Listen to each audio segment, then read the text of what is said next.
सर्वप्रथम माँ सरस्वती को मेरा टूटी welcome to my YouTube channel counting class 8। आज का हमारा जो टॉपिक है, हमारा जो वीडियो की शुरुआत होती है मोटिवेशन लाइन के साथ ही, और हम पढ़ने जा रहे हैं प्रश्नावली 9.8। लेकिन आज की जो मोटिवेशन लाइन है वो कुछ इस तरह है। मुसीबत से न भागो, मुकाबला करो, मुश्किल जरूर है पर खेल असंभव तो नहीं, मेहनत और संघर्ष करना ना छोड़े, जो हिम्मत नहीं हारते जीत उनके कदम चूमती है। तो जो मुश्किल समय होता है उसमें आपको हार नहीं मानना है और अपनी मेहनत हमेशा कायम रखनी है। बिना हिम्मत हारे हुए हमें जीत को पाना है। अंत में जीत उन्हीं के कदम चूमती है जो हिम्मत नहीं हारते। तो ये लाइन हमेशा आपको ध्यान रखना है। तो बिल्कुल घबराना नहीं। मैं तो एक ही बात हर वीडियो में कहती हूँ, एक ही बात हमेशा कहती हूँ बच्चों को, मेहनत जारी रखो, निरंतर रखो। ऐसे नहीं कि आज किया और कल आपने नहीं किया, ऐसा नहीं होता। हमेशा करो, देखना आपका जो रिजल्ट होगा बहुत ही सुंदर होगा। तो ये बात आपको ध्यान रखना है। मैं चलती हूँ अपने जो टॉपिक है वहां पर। तो हमारा जो प्रश्न है वो कुछ इस तरह है कि एक समचतुर्भुज का क्षेत्रफल ज्ञात कीजिए जिसकी भुजा 6 सेंटीमीटर, शीर्ष लंब 4 सेंटीमीटर है। यदि इस विकर्ण की लंबाई 8 सेंटीमीटर तो दूसरे विकर्ण की लंबाई ज्ञात कीजिए। मैंने यहाँ पर एक चित्र बनाया है। ये समचतुर्भुज के आधार पर ये चित्र मैंने कोई अलग नहीं बनाया। समचतुर्भुज का यहाँ पर हमें क्या बताया, जिसकी भुजा 6 सेंटीमीटर, तो ये 6 है, ये भी 6 है, ये भी 6 है और ये भी 6 है। फिर हमें क्या पता है, विकर्ण जो शीर्ष लंब से है, जो शीर्ष लंब ये है और आधार पर लंब है, तो ये जो देखो यहाँ पर 90 डिग्री का कोण बना रहा है। ये और ये जो लंबाई है वो 4 सेंटीमीटर, और एक विकर्ण की लंबाई हमें बताई गई है 8 सेंटीमीटर। हमें ये और यहाँ से इस तरह की दूरी, मतलब विकर्ण दूसरे के विकर्ण, तो दूसरे विकर्ण की लंबाई ज्ञात करनी। यहाँ हमें प्रश्न 2 पूछा है, एक तो समचतुर्भुज का क्षेत्रफल और विकर्ण की लंबाई। समचतुर्भुज आप जानते हैं इस तरह का होता है। समचतुर्भुज ऐसे 4 भुजाओं से घिरी बंद आकृति जिसकी प्रत्येक भुजा समान होती है। तो प्रत्येक भुजा समान है, लेकिन विकर्ण जो होते हैं अलग अलग होते हैं। एक बार मैं आपको वापस समझा दूं। मैंने यहाँ पर बताया था ऐसा चतुर्भुज जिसकी चारों भुजाएं समान हो, समचतुर्भुज कहते हैं। और इसके गुण, विकर्ण एक दूसरे को समकोण पर समद्विभाजित करते हैं, विकर्ण बराबर नहीं होते। और इसका जो सूत्र होता है 8/2, विकर्ण 1 और विकर्ण 7। तो हमें यहाँ पर ध्यान देना है, हमें पूछा है समचतुर्भुज का क्षेत्रफल, जिसके लिए दोनों विकर्ण का होना जरूरी, लेकिन यहाँ पर नहीं है। तो यहाँ पर आपको ध्यान देना होगा। ये चित्र की सहायता से मैं आपको बताने जा रही हूँ कि यहाँ पर देखो, ये जो विकर्ण है वो समचतुर्भुज है। तो ये जो विकर्ण है वो समचतुर्भुज को 2 समान त्रिभुजों के आधार पर बांट रहा है। ये भी एक त्रिभुज और ये भी एक त्रिभुज, बराबर त्रिभुज। अगर त्रिभुज, ये हम दोनों त्रिभुजों को अगर निकाले इनका क्षेत्रफल और उन्हें प्लस कर दे तो हमें समचतुर्भुज का क्षेत्रफल ज्ञात हो जाएगा। तो हम चलते हैं। तो इस तरह मैंने सारी जानकारी लिखी, आपका समय बचे इसलिए मैंने ये पहले यहाँ पर लिख कर रखा। सबसे पहली बात, देखो मैं अगर शॉर्ट में समझाना हो तो मैं 2 मिनट में समझा दूंगी, लेकिन कई बार ऐसा होता है कि उसे लिखने की विधि आपको नहीं आती और 5 नंबर का क्वेश्चन होता है तो आप 3 ही नंबर प्राप्त करते हैं। तो मेरा एक ही सपना है कि आप विधि पूर्वक करें और पूरे में से पूरे नंबर प्राप्त करें, इसलिए मैं इस तरह पूरा सिस्टमेटिक लिख के आपको बताती हूँ। बहुत ही सरल भाषा में लिखती हूँ। अगर कोई बच्चा कमजोर है, अगर इस तरह की सारी बातें बता दे या लिख दे विधि पूर्वक, तो भी मैं कहती हूँ कि 5 में से आपके 2 या 3 नंबर तो कहीं नहीं गए। तो आपको भी इस तरह विधि पूर्वक लिखना है ताकि याद रखने में आसानी हो। तो हम चलते हैं। मैंने यहाँ पर लिखा है, मैंने यहाँ पर बताया था कि ये त्रिभुज जो होगा वो दोनों त्रिभुजों को मिलाकर समचतुर्भुज का क्षेत्रफल हमें ज्ञात हो जाएगा। क्योंकि यहाँ पर समचतुर्भुज का क्षेत्रफल यूज नहीं होगा, क्योंकि वहां पर सूत्र है कि 1/2 विकर्ण की लंबाई, दोनों विकर्ण की लंबाई चाहिए थी, उनका गुणनफल चाहिए था, लेकिन यहाँ पर वो ऐसा नहीं है। तो यहाँ पर हम ये त्रिभुज और ये त्रिभुज, तो यहाँ पर देखो ये जो शीर्ष लंब से है, यहाँ पर जो है आधार है, ये लंब डाल रहा है। तो हम जानते हैं जिस रेखा पर जो लंब डालता है वो आधार होती है। तो त्रिभुज का ये आधार है। और ऊंचाई अगर बात करें तो ये वाली ऊंचाई, ये 4 सेंटीमीटर, बल्कि ना ये होगी, 4 सेंटीमीटर ये होती है। तो इसे हम हल करते हैं। तो क्षेत्रफल की जगह हमें क्षेत्रफल रहने देते हैं, क्षेत्रफल बराबर 2 क्यों लिखा, क्योंकि दोनों त्रिभुजों को हम, अरे एक त्रिभुज का मान आएगा तो 2 से गुना करेंगे तो फिर समचतुर्भुज का क्षेत्रफल ज्ञात हो जाएगा। लेकिन सबसे पहले आपको यहाँ पर ध्यान देना है, ये 2 से ये 2 काट देते, आसान हो जाएगा। आधार कितना है 6 और ऊंचाई कितनी है 4, तो बस मिल गया हमें। क्षेत्रफल कितना आया 6 चौटा 24 और क्षेत्रफल हमेशा वर्ग स्क्वायर में होता है और सेंटीमीटर है यहाँ पर सेंटीमीटर स्क्वायर। तो हमें क्षेत्रफल ज्ञात हो। अब हमें विकर्ण की लंबाई ज्ञात करनी है, तो अब यहाँ पर सूत्र लगेगा। अब हमें देखो क्षेत्रफल हमें मिल गया है। अब हम विकर्ण सतह की लंबाई आराम से निकाल सकते हैं। तो क्षेत्रफल के नीचे हम क्षेत्रफल लिख देते हैं 24 बराबर 8/2 गुना विकर्ण 8 कितना था 8 तो था 8 और दूसरा हमें नहीं पता तो हम यहाँ पर x लिख देते, बस हो गया। फिर हमें यहाँ पर ध्यान देना है ये 2 और ये, तो 2 चौटा 8 और ये हो गए 24x, तो 4x। अब यहाँ पर हमें क्या करना है, इस 4 को ये गुना में इस तरफ आ जाएगा तो क्या हो जाएगा, ये हो जाएगा भाग में 24/4।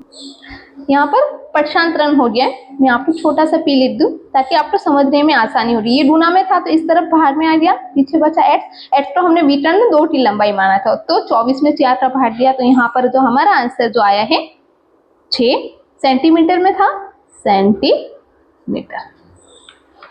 तो यहाँ पर आप आंसर के रूप में यहाँ नीचे जगह नहीं है मेरे पास, तो आप लिख सकते हैं। तो विकर्ण की तो क्षेत्रफल कितना था 24 सेंटीमीटर स्क्वायर और विकर्ण 2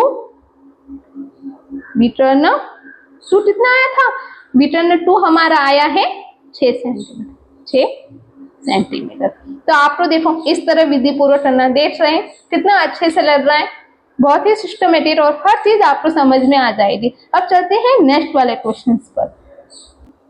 अब 7 वाले क्वेश्चंस को हम पढ़ लेते हैं कि किसी भवन के फर्श में समचतुर्भुज आकार की 3000 टाइलें और इनमें से प्रत्येक की विकर्ण 45 सेंटीमीटर एवं 30 सेंटीमीटर है। 4 रुपए प्रति वर्ग मीटर की दर से इस फर्श को पॉलिश कराने का व्यय ज्ञात कीजिए। मैंने यहाँ पर एक चित्र बनाया है जिससे कि आपको समझने में आसानी होगी। यहाँ पर आप देख रहे हैं, देखो ये जो चित्र है यहाँ पर किस भवन के फर्श, सपोज करो ये पूरा फर्श है, ठीक है। फर्श में समचतुर्भुज के आकार की 3000 टाइलें, तो यहाँ पर मैंने देखो लिखा है ये इस तरह छोटी छोटी टाइलें, वो कितने टाइलें हैं 3000 टाइलें। और टाइलों का जो विकर्ण है मतलब समचतुर्भुज आकार की है, तो उसमें 2 विकर्ण हो गए, एक तो 30 सेंटीमीटर का है और एक 45 सेंटीमीटर। लेकिन 4 रुपए प्रति वर्ग मीटर की इस फर्श को पॉलिश आप चाहते हैं, आपको पता है कि हमें जो फर्श बेटाते हैं उसकी पॉलिश भी करनी होती है, तो वो कितने 4 रुपए प्रति वर्ग मीटर की दर से इस फर्श को पॉलिश करने का व्यय, तो जितना हमारा वर्ग मीटर आएगा उसे हम 4 से गुना कर दीजिए, तो फिर हमें हमारा आंसर मिल जाएगा।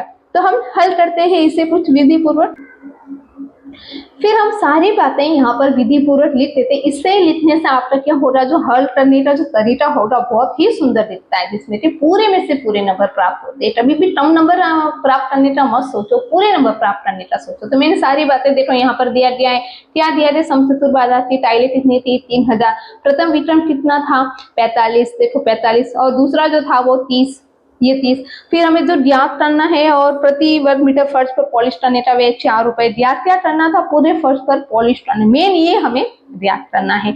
तो हम जानते हैं समचतुर्भुज के क्षेत्रफल का जो क्या बोलते हैं सूत्र है 1/2, यहाँ थोड़ा सा गलत हो गया था, विकर्ण फर्स्ट गुना विकर्ण सेकंड। तो भाई सूत्र अनुसार जब हम मान रखते हैं तो क्षेत्रफल की जगह पर हम यहाँ पर क्षेत्रफल लिख देते हैं। हमें क्या करना है, 3000 टाइलों का हमें पूछा है, कितना पूछा है हमें 3000 टाइलों का, तो एक टाइल्स का जो आएगा तो उसे हम क्या करेंगे 3000 टाइलों से गुना करेंगे, तो आप इसे इस तरह भी लिख सकते हैं या फिर आप उसे अलग भी लिख सकते हैं। यहाँ पर इसे कर देते हैं 1/2।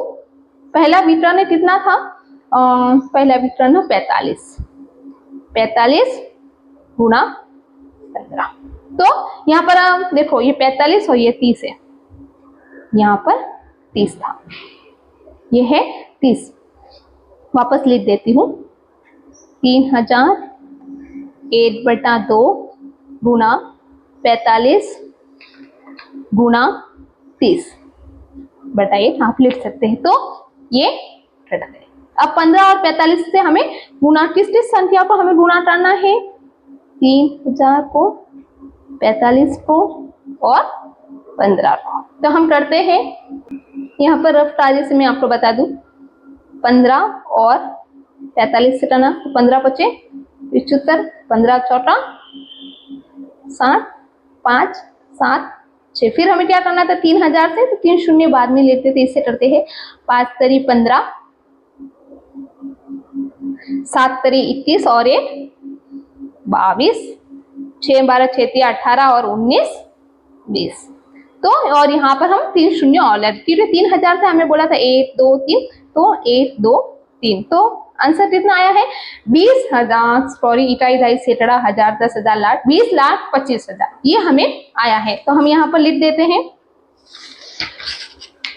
20,25,000 बस 25,000 ही था, 0 0 0। क्षेत्रफल हमेशा सेंटीमीटर स्क्वायर में होता है, तो हम यहाँ पर सेंटीमीटर स्क्वायर। अब हमें क्या पूछा है, हमें पॉलिश करने का वे, तो यहाँ पर हम इससे पहले सेंटीमीटर और जो हमें पॉलिश करने का वे है वो हमें मीटर में बताया, तो हमें क्या करना पड़ेगा, सेंटीमीटर को जो मीटर स्क्वायर में बदलना। अब यहाँ पर मैं आपको दिखाऊं हमें क्या करना है, सेंटीमीटर स्क्वायर को हमें क्या करना है, मीटर स्क्वायर में बदलना। हमें ये तो पता है कि 100 सेंटीमीटर बराबर 1 मीटर होता है, इतनी से हमें जानकारी, मतलब 1 मीटर में 100 सेंटीमीटर होता है। अब हमें सेंटीमीटर को, अब सपोज करो कोई संख्या में इस तरह आपको समझा दो 500 सेंटीमीटर है, तो आप उसे क्या करते हैं, 100 से भाग देते हैं, तभी होता है 5 मीटर। इसी तरह होता है, देखिए अगले इस बार क्या हमें संख्या बड़ी है, और अगर सेंटीमीटर स्क्वायर की बात करें तो हम क्या करेंगे 1 2 3 4, मतलब 4 शून्य से हम भाग देते हैं। तो इसी तरह हमें भी यहाँ करना है, हमारे पास में जो संख्या है 20,25,000, ये हमारी संख्या है, सेंटीमीटर स्क्वायर है, और हमें इसे मीटर स्क्वायर में बदलने के लिए हम 4 शून्य से भाग दे रहे हैं, मतलब ये यहाँ पर ये नहीं कटता है, तो ऊपर की एक संख्या छोड़कर 202.5 मीटर स्क्वायर। तो ये बात आपको समझ में आ रही है, ये आपको ध्यान देना है। फिर आपको क्या करना है, एक तरह और चाहे तो आप नोट्स करके साइड में भी लिख सकते हैं, लेकिन यहाँ पर बहुत लॉन्ग वीडियो होता है, इसलिए आप सेंटीमीटर और मीटर स्क्वायर में मैंने किस तरह बदला आपको पता है, और हमने जो राशि प्राप्त की है वो है 202.5 मीटर स्क्वायर। अब बहुत ही आसान, अब इसे हमें क्या करना है, हमें 4 से गुना करना है, तो कुल वे यहाँ पर लिख देते हैं, कुल वे। शर्त हमें पता है क्या है, 202.5 गुना 4 से हमें क्या करना है, हमें गुना करना है। तो आओ चलो इसे रफ्तारी की सहायता से मैं यहाँ पर गुना करके आपको बता देती हूँ। तो 202.5 गुना 4, 5 चौटा 20, हाथ लिया 2, 2 दूनी 4 दूनी 8 और ये 10 और 4 दूना 8। पॉइंट के बाद में एक संख्या है, तो यहाँ पर पॉइंट, मतलब कितने रुपए आए, 810 रुपए कुल वे। ये है हमारा आंसर, आपको नीचे की लाइन में अच्छे से यहाँ पर लिखना है। तो कुल वे, तो कुल वे 810 रुपए होते। तो ये आपको समझ में आ गया है, सेंटीमीटर और मीटर स्क्वायर को आप बैठ जाके वापस वीडियो को देख सकते हैं, जिससे कि आपको आसानी होगी। हम चलते हैं अपने नेक्स्ट वाले क्वेश्चन पर। हमारा प्रश्न है 8 वाला, मोहन एक समलंब के आकार का खेत खरीदना चाहता है। इस खेत को नदी के साथ वाली भुजा सड़क के साथ वाली भुजा के समांतर है और लंबाई में दुगुनी है। यदि खेत का जो क्षेत्रफल है 10,500 मीटर स्क्वायर है, तो और दो समांतर भुजाओं के बीच की लंबवत दूरी 100 मीटर स्क्वायर है, तो नदी के साथ वाली भुजा की लंबाई ज्ञात कीजिए। अब इस चित्र की सहायता से आपको मैं समझा देती हूँ, जो कि आपको समझने में बहुत ही आसानी होगी। यहाँ पर देख सकते हैं आप, ये सड़क है, ठीक है, मोड़ एक समलंब, ये जो चित्र है ये समलंब आकार का है, दिख रहा है आपको कि हम चार भुजाओं से दीदी बना पूर्ति और समांतर, ये यहाँ से और यहाँ की जो दूरी है वो 100, जो कि कभी अनंत तक, अगर ये भुजाओं का अनंत तक बढ़ाया दिया जाए तो ये 100 ही होता है। हमें यही पता है कि समांतर भुजाओं के बीच की जो दूरी होती है वो समान होती है, तो ये 100 है। और एक जो युग्म होता है, वो जोड़ा जो होता है समांतर भुजाएं होता है, तो हमें समांतर पता है ये भुजा और ये भुजा समांतर है। तो यहाँ पर हमें एक शर्त बताई है कि नदी के साथ वाली भुजा सड़क के साथ वाली भुजा के समांतर और लंबाई में दुगनी है। लंबाई में दुगनी कौन है? कौन से वाली? सड़क के साथ वाली भुजा के समांतर है। मतलब ये जो सड़क की तरफ और यहाँ की जो नदी की तरफ है ये कौन है? दुगनी है। सड़क वाली भुजा से ये हमारे जो है यहाँ पर दुगनी है। मैं आपको यहाँ पर चाहे तो आप इसे x मान ले, यहाँ x मान लेते हैं और ये है 2x। सड़क की वाली है x और नदी के पास वाली जो है 2x। और तो समांतर भुजाओं के यहाँ और यदि खेत का जो क्षेत्रफल भी हमें बताया गया, इस खेत का जो क्षेत्रफल है 10,500 मीटर, दो समांतर भुजाओं के बीच की लंबवत दूरी, ये दूरी और ये दूरी जो है वो 100 मीटर है, ठीक है। तो नदी के साथ वाली मतलब ये हमें ज्ञात करना है और ये ज्ञात करने के लिए हमें ये ज्ञात होना बहुत जरूरी है। तो हमें पता है समलंब आकार का जो सूत्र है क्या है, हम उसे विधि पूर्वक लिखते हैं। तो फिर मैंने क्या किया, विधि पूर्वक आपको समझने में आसानी होगी इस पर विधि पूर्वक मैंने सारी बातें लिखी, सारी जो बातें हैं वो लिखी है ताकि कि आपके जो नंबर है पूरे प्राप्त हो। तो ये चित्र मैंने आपको समझा दिया था किस तरह था। अब हमें क्या क्या दिया है, क्या दिया गया वो सारी बातें हमने 10,500 मीटर का क्षेत्रफल है।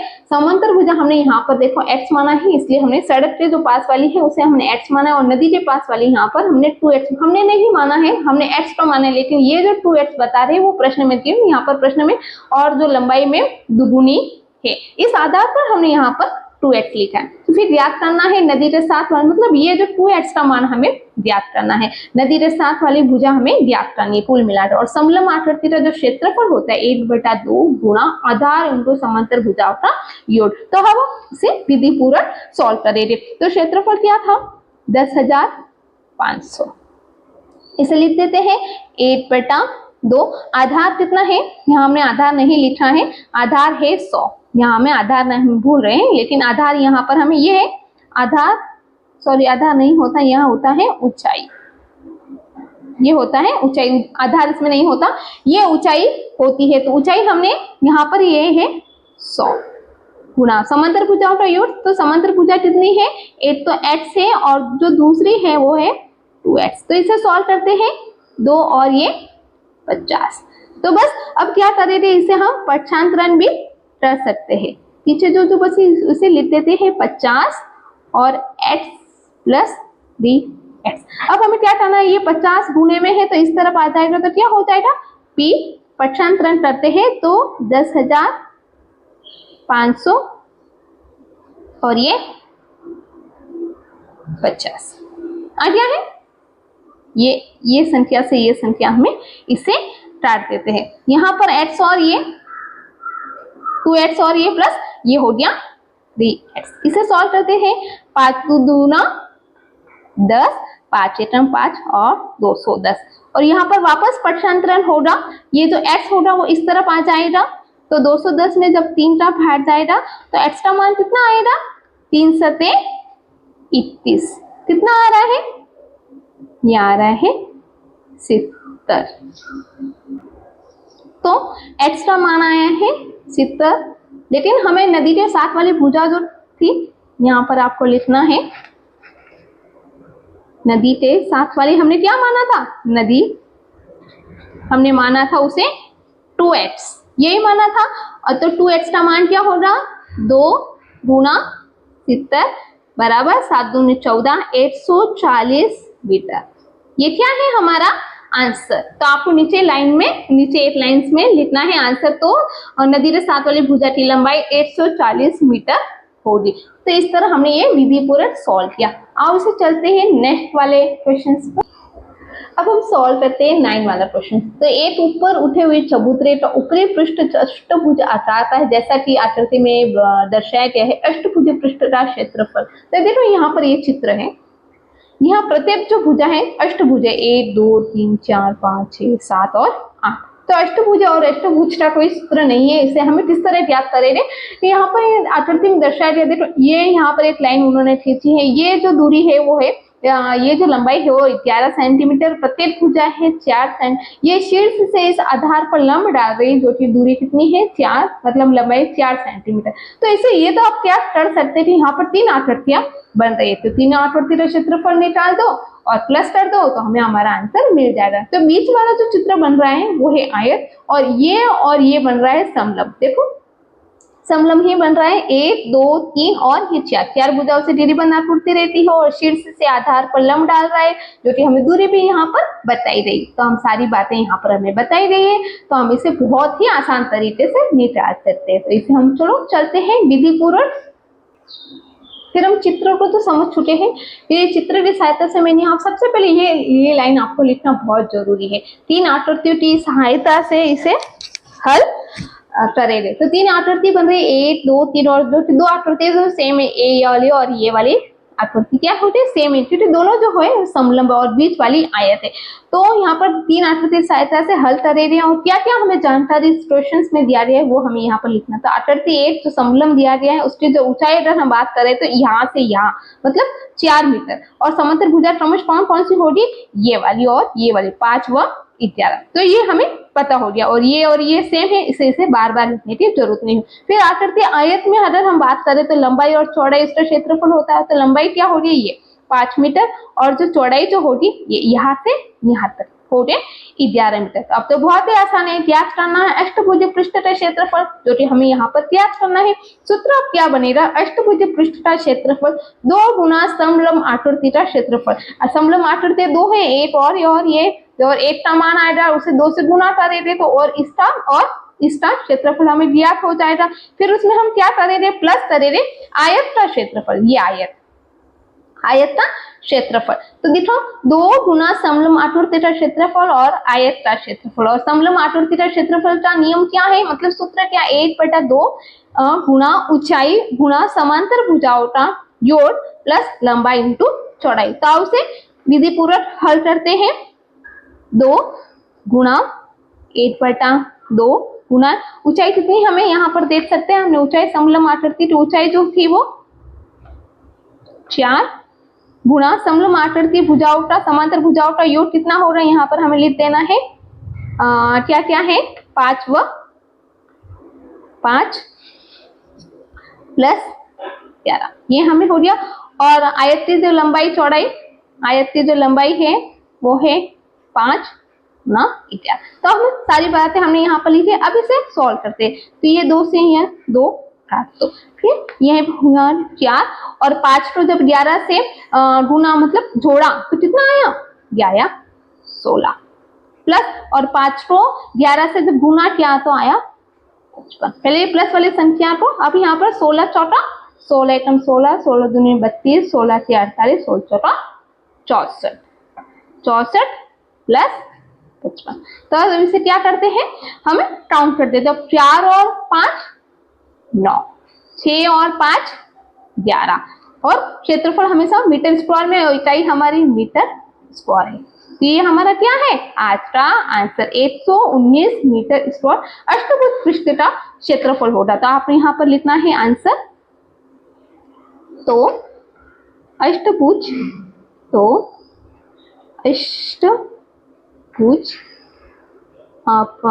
चबूतरे का क्षेत्रफल 119 मीटर स्क्वायर होगा। तो आपको विधि पूर्वक समझ में आ गया, कुछ नहीं करना है, तीनों चित्रों को हमें क्षेत्रफल को प्लस करना है। दोनों आकृति सेम होने के कारण हमने यहाँ पर 2 गुना लिखा, और आयत का क्षेत्रफल, बस इस तरह आपको भी विधि पूर्वक करना है। तो हम चलते हैं नेक्स्ट वाले क्वेश्चन पर।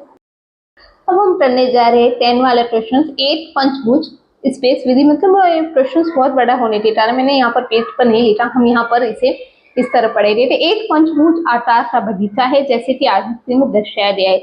इसका क्षेत्रफल ज्ञात करने के लिए ज्योति और कविता ने 2 विभिन्न तरीकों से विभाजित किया। दोनों तरीकों का उपयोग करते हुए इस बगीचे का क्षेत्रफल ज्ञात कीजिए। क्या आप इसका क्षेत्रफल ज्ञात करने की कोई और विधि बता सकते हैं, हमें कुछ एक अलग विधि भी बताना है।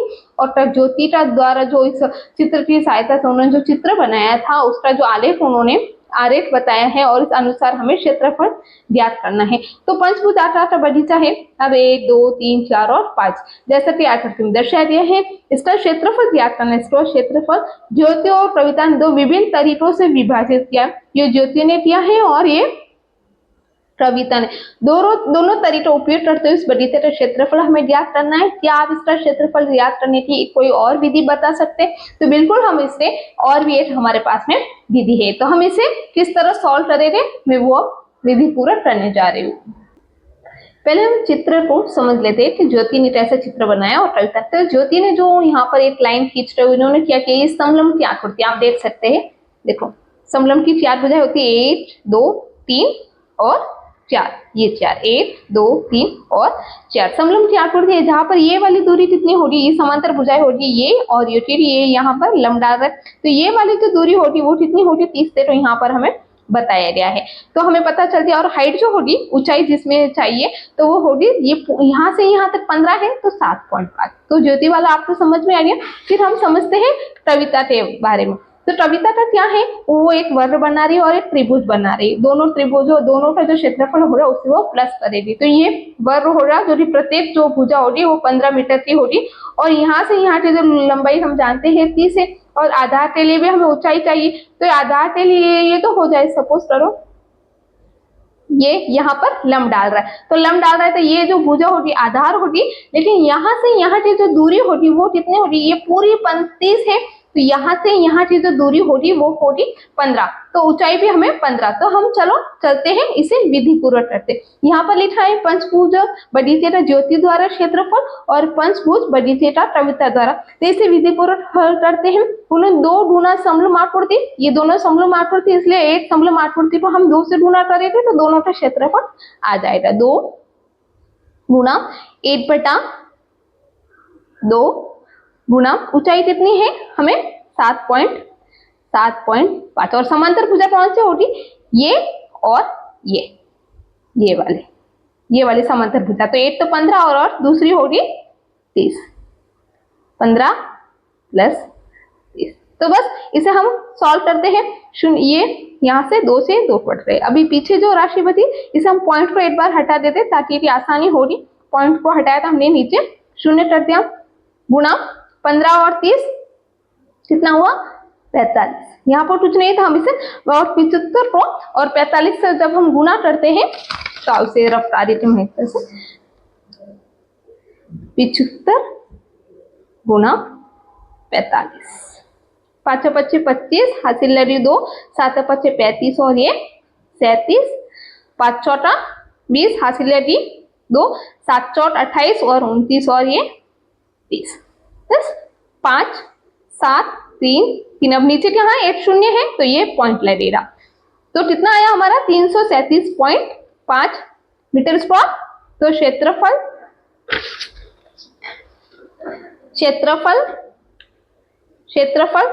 337.5 मीटर में है, ये टाइप हमारा तो मीटर स्क्वायर। तो पंचभुज ज्योति का जो हमें पता चल गया, आपको पता चल रहा है बिल्कुल। अब हम इसे सॉल्व करते हैं। वक्र का क्षेत्रफल हम जानते हैं, भुजा स्क्वायर होता है तो 15 × 15, और त्रिभुज का क्या होता है 1/2 गुना आधार क्या है 15, और ऊंचाई भी कितनी है 15, ऊंचाई भी है 15। तो अब इसे सॉल्व करते हैं। 15 और 15 को हम जानते हैं, 15 का वर्गमूल क्या है 225। इसे मैं करके बता दूंगी कि 225 किस तरह आए, प्लस ये 2 को हम रहने ही देते हैं, और यहाँ पर भी 225। 15 को 15 से गुना किया तो 225/2। अब 225 में 2 का देखो, मैं यहाँ पर आपको बता दूं, 15 गुना 15 25 75, 15 1 15, 5 7 5 12 और ये आया 225। अब हमें क्या करना है, 225 में 2 का भाग 2 1 2 0, 2 1 2, 2 दूनी 4, 1 पॉइंट लगाया और 2 5 10। तो हमारा जो आया है यहाँ पर 225 प्लस 112.5। बस इसे प्लस काउंट करते हैं 0.5 5 और ये 7, 2 और 8 3, 2 और 8 3। तो कितना आया 337.5 मीटर स्क्वायर। बस। तो यहाँ भी 337.5 मीटर स्क्वायर, यहाँ भी 337.5 मीटर स्क्वायर। लेकिन हमें क्या पूछा है कि एक अलग विधि से हम जैसे प्राप्त करना चाहे तो क्या इसका क्षेत्रफल, तो बिल्कुल ये देखो ये चित्र है, ये मैं यहाँ पर रखा रही, इस तरह का कुछ चित्र है, इस तरह का कुछ चित्र है पंचभुज का। अगर इस रेखा को हम आगे बढ़ा दिया जाए, इस रेखा को हम आगे बढ़ा दे तो ये वर्ग हो जाएगा, ये पूरा एक वर्ग हो जाएगा। और यहाँ से यहाँ की दूरी 30 और ये 15, तो 15 दूना 15 और ये 30, 15 क्या 45, 450। अब लेकिन क्या करना है, ये ज्यादा है और ये ज्यादा है, ये दोनों त्रिभुज को हम क्या करना पड़ेगा, बाहर निकाल देते। तो ये और ये त्रिभुज सपोज और इस त्रिभुज को हम बाहर निकाल देते। तो त्रिभुज का क्षेत्रफल क्या है, त्रिभुज का क्षेत्रफल है 1/2, आधार कितना, ये आधार 15, ऊंचाई कितनी, ये वाली ऊंचाई कितनी होगी, वो भी 15।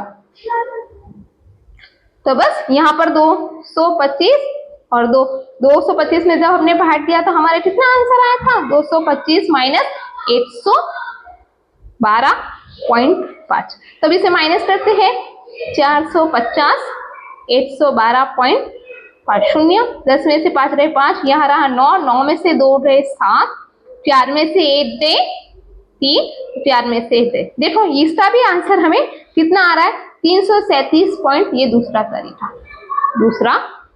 तरीका, ये रहा हमारा दूसरा तरीका 337.5 मीटर स्क्वायर। मैं इसे विधि पूर्वक लिख के बता देती हूँ। तो देखो दूसरा तरीका हमें पूछा है कि अन्य विधि, तो ये अन्य विधि है।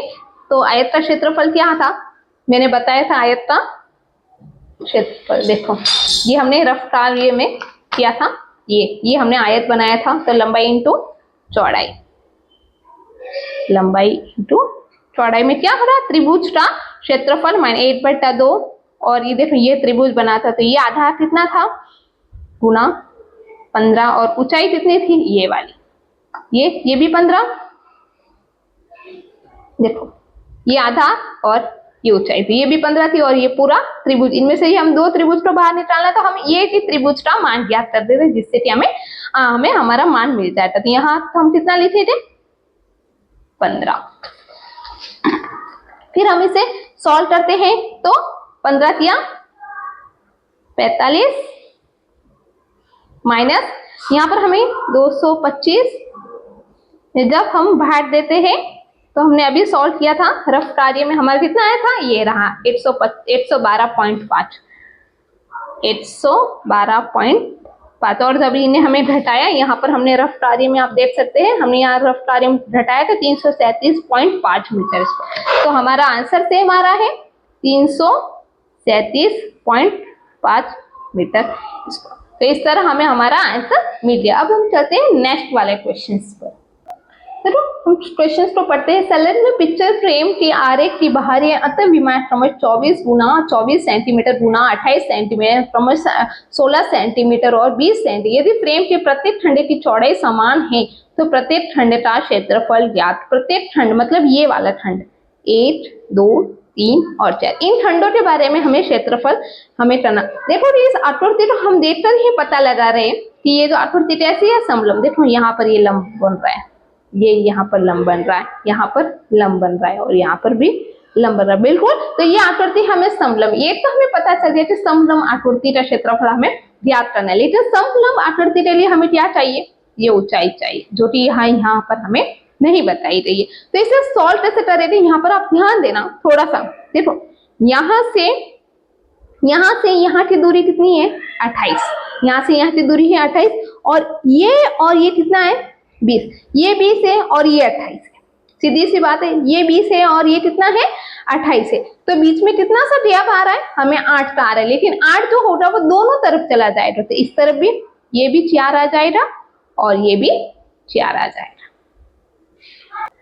तो हमें क्या पूछा था, ये वाला और ये वाले खंड का क्षेत्रफल पूछा है। तो हम लोग इस आकृति को देखकर हमें पता चल गया कि ये कौन सी आकृति होगी, समलंब आकृति, और जिसके लिए हमें क्या चाहिए, ये ऊंचाई हमें। तो यहाँ पर आपको इस तरह कर देती हूँ, आपको समझने में आसानी होगी। देखो ये कितना बता रहा है 20, इतना सा है ये 20 और ये है पूरा 28। तो ये जो शेष बच रहा है यहाँ पर 8 बच रहा है, तो अगर यहाँ पर हम 4 लिखे और यहाँ पर भी हम 4 लिखे तो ये भी 28 और ये भी 28 हो जाता है। मतलब ये यहाँ से यहाँ की जो दूरी है वो 4 है। समझ में आ रहा है? तो हमें ऊंचाई मिल रही है। अब यहाँ पर इसे इस तरह कर देते, अब हमें ये ऊंचाई चाहिए। अब ये तो हमें चलो पता चल रही, अब हमें कौन सी ऊंचाई चाहिए?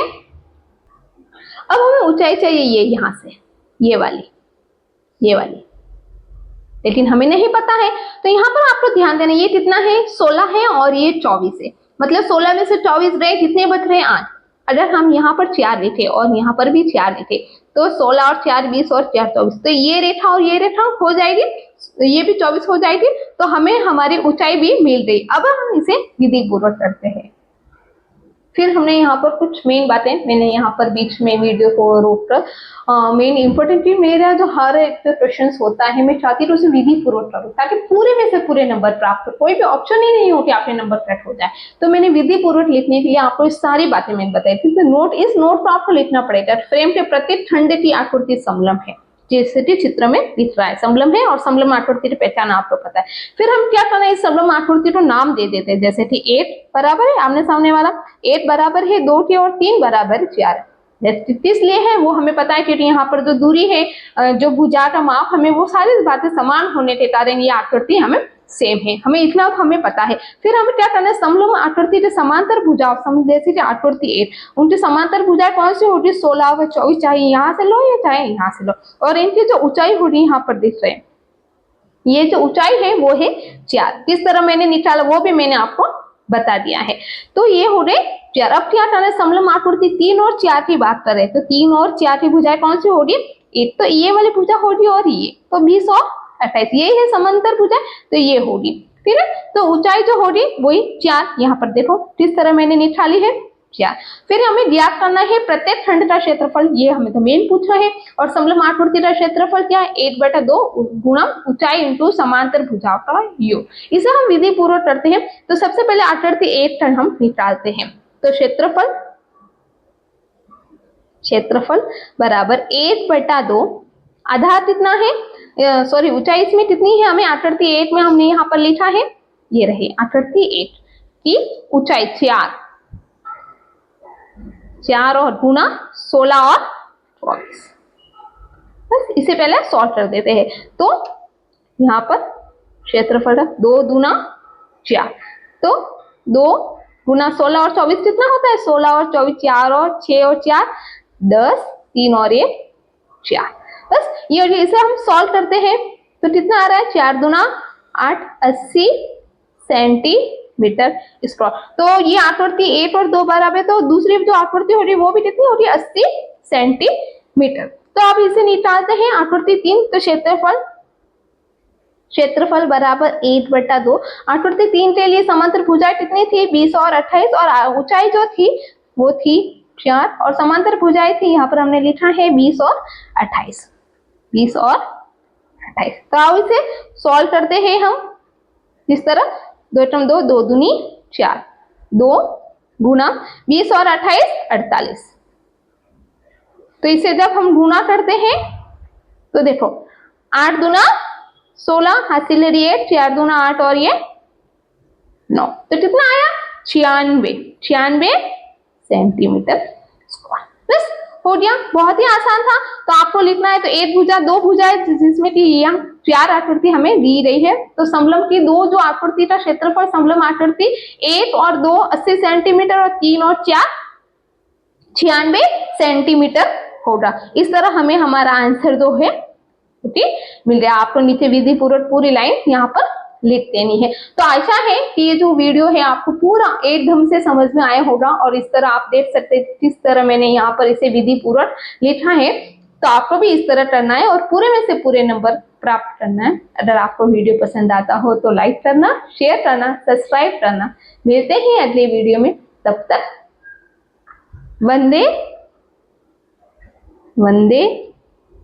मातरम। वंदे मातरम। Thank you.